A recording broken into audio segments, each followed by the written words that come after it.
Sports Radio after our show. All right, we got all sorts of stuff to talk about. You're very connected teams and players and coaches. Congrats on doing the UCLA game this weekend. By the way, they lost a 17-point lead in 5 minutes. That is unbelievable. Let's move on. Okay, let's start with this. So I'm off Friday, and I go to the internet Friday morning, and you thought the Lakers won the NBA championship, and so I went to my phone and I said, well, they're playing the Sixers in 2 nights. What if they lose by 20?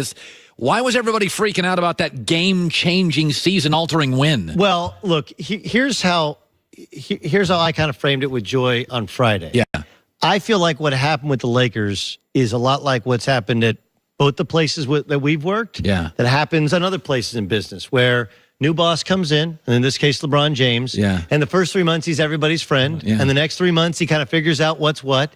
And then 6 months in, somebody gets fired and somebody gets replaced, right? Yeah, right. In this case, it was just Fee Mihailuk and Zubac get moved, and they bring in Mike Muscala, and they bring in Rodney Bullock. They bring in Reggie Bullock. Sorry, and those are and I do think that they needed perimeter shooting, but the fact that it covered up how poor they are defensively with LeBron James. Like, the one thing that LeBron gave you was this versatile defender, but he's not the same. Yeah. And then Kuzma, who struggles defensively, and Rondo's a wildly overrated defender at this point in his career, as opposed to Lonzo Ball. Look, on the court, the Lakers are working through. They play completely differently without LeBron as opposed to with LeBron. And then having Lonzo, not having Lonzo, having Rondo, not having Rondo.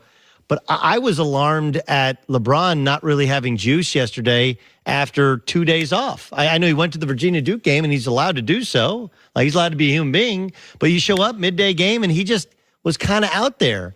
And Philly had a better roster and just thumped him, whooped him give 143 points. My goodness, that was awful. Yeah, and Ben Simmons can't shoot, and they gave up that. And Markelle Fultz can't either, and he's gone. You know, when you listen to Magic afterwards, or excuse me, beforehand, when he talked about how New Orleans didn't operate in good faith, and that's what I'm hearing out of the Lakers is, hey, all of those trades that were supposedly proposed by us, it's not close to what we proposed. All of those leaks were coming from New Orleans. They were simply trying to poison the well, and it worked. It probably poisoned Boston's well as well, in that Boston, who does have interest in Anthony Davis, the idea of who could be gone. But, look, the Lakers were kind of duped into this negotiation that was never meant to be. And frankly, the media was duped into it. And Magic's lack of saying anything. Magic tried to kind of operate stealthily and just really negotiate in good faith. It spiraled out of control, and they could not control the narrative. By the way, you and I disagree on this. Steve Kerr came out, LeBron James has come out and said, listen, man, this is a soap opera. This is a big component to why we get paid so much. And the Knicks put out Kevin Durant on a season ticket renewal. And I don't, it doesn't bother me, because I think rebuilds are a bunch of hooey. I think the process was a joke. Basically, the process was we hit on the Embiid draft pick, but he can't play for 2 years. And we love Ben Simmons, but now he's dating a Jenner and he doesn't improve. In the end, they got Jimmy Butler. That's why they now. Wait, you just watched the Philadelphia 76ers. They went from tanking. Tanking works. It worked with the Houston Astros. It worked with the Boston Celtics. It worked with the Milwaukee Bucks. It works with the Philadelphia 76ers. What do you mean it's working? These teams haven't won anything 7 years in. You don't have a successful season simply if you win a title or don't win a title. That's not So Milwaukee is what? They've won one series in 19 years. It's working? Well, they're not there yet, but right now they have the best record in the East and arguably the league's MVP. I would say it's working pretty well. The Boston Celtics have been in the Eastern Conference Finals the past 2 years after winning a championship, then making a couple of great trades, then tanking, then getting back. This morning, Kyrie Irving's hurt. Anthony Davis is not going there. Gordon Hayward doesn't mesh. This is how it works? Well, look, the fact is you took on Kyrie Irving and you won that trade. Kyrie did get hurt and he tweaked his knee again, but the Boston Celtics are pretty good. Like, could they have foreseen that Gordon Hayward would break his leg in half in the first 2 minutes of time in the Boston Celtics? So you don't like this tampering stuff? No. Where is Adam Silver? It's not just that I don't like it. Nobody in the NBA outside of the Lakers and the Knicks and a couple of the teams in the big cities, or teams with big name players, likes it, because no player is safe. I mean, look, the NFL teams, ask them. You have sources within both leagues. Ask them what they think about the NBA, and they'll tell you man, where is the leadership? Where is somebody shutting this thing down? Like, you can't do that. Like, I know nobody feels bad for Golden State because they won 73 games. Right. They lost Harrison Barnes, and they went and got Kevin Durant, and they upgraded. Yeah. Nobody feels bad for them. But if this was any other team, mid-sized market team in the league, like, there would be an uproar. He's a member of the Golden State Warriors. He's under contract. And by the way, he could be under contract next year. It's a player option. Right. He is not just a complete free agent at the end of the season. He's still under contract after this year. And you're openly opining for him to be on your season ticket renewal? Like, that's bad for business. That's Adam Silver. Zero leadership. Well, I mean, Adam Silver, and the knock on him, I think, is fair. He is very pro-player, and he is into the players, but my argument is... He doesn't work for the players. He works for the owners. That's Roger Goodell works for the owners. Rob Manfred works for the owners. He represents their interest, and then he works with the Players Association. Head of the Players Association works for the players. Head of the commissioner works for the owners, and there is zero leadership there. Yes, he is.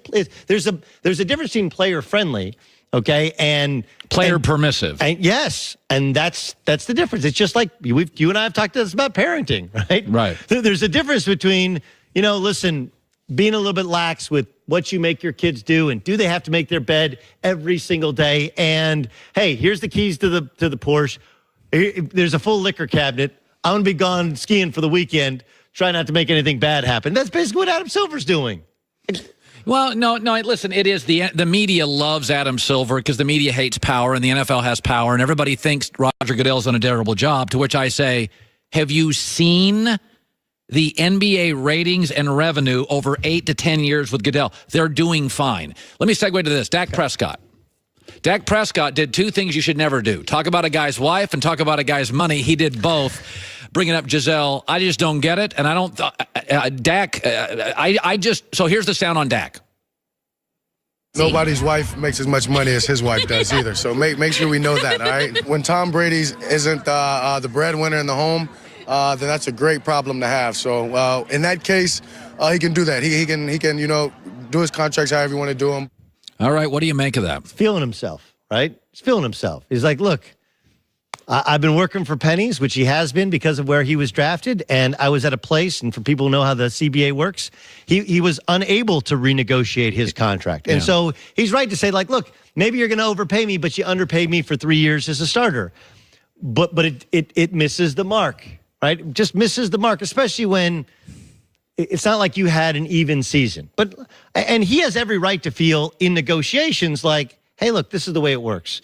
Matt Stafford got paid more than anybody else. And, Jimmy Garoppolo started for 5 games in San Francisco and got more money than everybody else. That's the way the business works.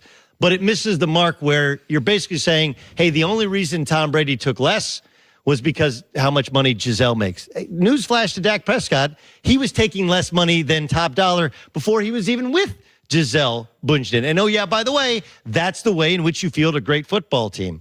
The truth is that there's going to be a negotiation there between the Cowboys, who don't have to give him a new contract. He's under contract next year, and they can franchise tag him the next year. They don't have to give him a next contract. And top dollar. And somewhere in between the two is where they're going to land. And that probably determines the ability to surround Dak Prescott with all of the talent he needs to succeed. I don't view Dak Prescott as a top 7, top 8, somewhere kind of middle of the road. Oh, I think 16th is generous. Okay, so if you go 12 to 18 at quarterback, like, it's hard to find somebody to replace him, but let's not act like he's irreplaceable. He's been at a value, but there does come a point where he's going to price himself out of the market, and the Cowboys can go, hey, we're good. You can play for a couple $100,000 next year. We do not have to offer you a new deal. By the way, it's interesting when you there's a new football league. The AAF. Yeah, and I mean, and again, I'm not saying that, but I will say this: as I watch it, my takeaway is these are not the NFL wants these leagues to work. That's not the way it used to be with Donald Trump and the USFL. Well, Donald Trump was trying to steal their players. That's right. I think I'm watching this thing, and my takeaway is one or both of these leagues are going to work. Oh, I don't think there's any doubt they will work on some scale level, right? Like they're making, I think in this league, $70,000 non-guaranteed first year, $80,000 non-guaranteed. So you have to keep the salaries at a lower level and have the non-guaranteed deals. We see some of these hits are vicious. I do wonder if we look at the ratings, everybody's freaking out over the 2.9 and that they beat the NBA and the overnights. That's one night. That's one night, one week. The XFL got over an 8, nearly a 9, and therefore, those ratings. Now, the XFL also had a lot more promotion. Look, I think this is a lot like the G League. Like, if you watch the G League, there's a lot of really good players in the G League that will play on an NBA roster. My question is, as they expand the G League, as they pay a little bit more, can you keep it going? Because if you don't have the logos that we grew up, and you don't have the star players, you actually watched? Yeah, no. This is it's business to me. To me, this is all a business. I think this is going to work. I think the XFL is going to work. I think they have network backing. And I think we have an insatiable appetite. I said this. In Spain, they don't stop caring about soccer.